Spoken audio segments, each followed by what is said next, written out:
Cadeau nourriture. Manger ça, c'est couper doué. Yo toujours dit c'est pendant wap manger appétit wap vini. Gele c'est pas menti vrai non parce que moi à peine découvrir dans pays Chili yon chikta qui pas tant que tout l'autre yo. Keti chikta chic.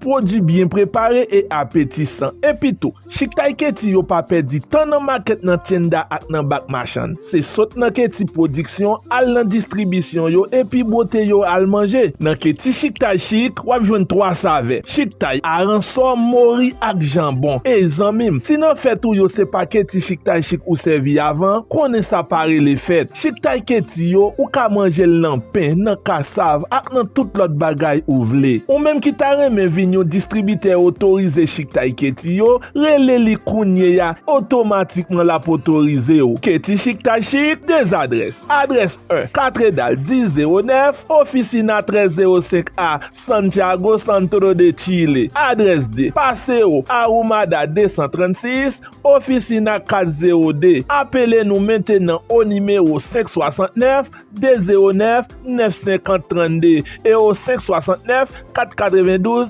997 03. Keti chikta chic, c'est l'équipe bon. Cadeau nourriture. Manger ça, c'est